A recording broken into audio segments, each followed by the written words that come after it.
Okay, सो थोड़ा सा ध्यान देंगे सर मेरी बात पे अब।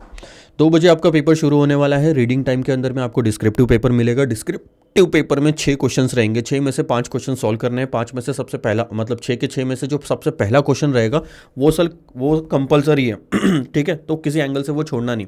उसके बाद के जो 5 क्वेश्चन है उसमें से कोई भी 4 क्वेश्चन आपको सॉल्व करने हैं। रीडिंग टाइम में डिसाइड कर लो कि जो बाद के 5 क्वेश्चन है उसमें से कौन से 4 है जो आप करने वाले हो। उस टाइम पे पढ़ लो, समझ लो कि आसान क्वेश्चन कौन से है।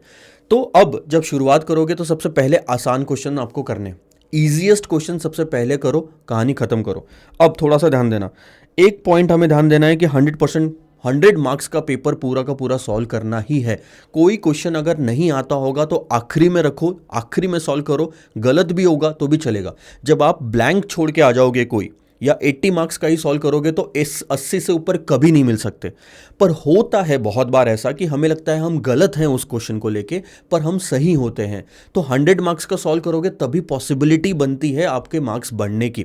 तो किसी भी एंगल से पेपर आपको 100 मार्क्स का सॉल्व करके आना है। ईजी क्वेश्चन सबसे पहले करोगे, डिफिकल्ट वाले सबसे आखिरी में करोगे।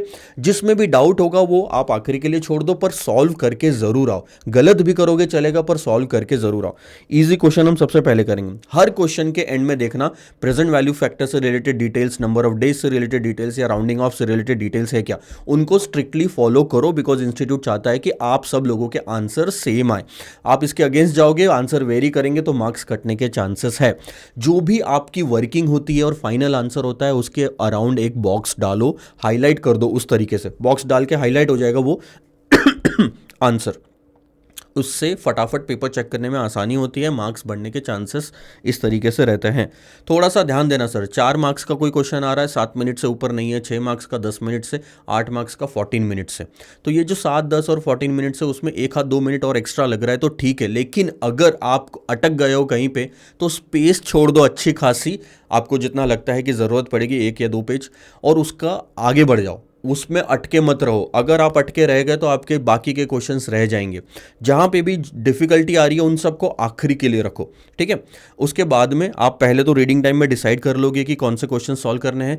एमसीक्यू पेपर आपको मिलेगा नहीं पहले। Leave space for the answers for any correction. कोई भी क्वेश्चन का आंसर सॉल्व होने के बाद में थोड़ी सी जगह छोड़ दो कि रीचेकिंग जब आप करोगे आखिरी में तब शायद कुछ करेक्शंस हो जाए तो आप वहां पे उस पेज में लिख पाओ। हर नया क्वेश्चन नए पेज पे शुरुआत करनी है सर, नए पेज पे, बीच में से कुछ भी शुरू मत करना। हर क्वेश्चन की शुरुआत, आंसर की शुरुआत नए पेज से करनी है, ठीक है। प्रेजेंटेशन मैटर नहीं करता तो सुंदर शब्द या ब्यूटीफुल बनाने में उसमें जाना मत बिल्कुल भी। मैंने भी बहुत सारे ऐसे पेपर देखे हैं, बहुत ही बेकार हैंडराइटिंग है लेकिन अच्छों को रैंक आए। तो आपका मैटर वो करता है नॉलेज, प्रेजेंटेशन मैटर नहीं करता, उसके पीछे भागना मत, ठीक है।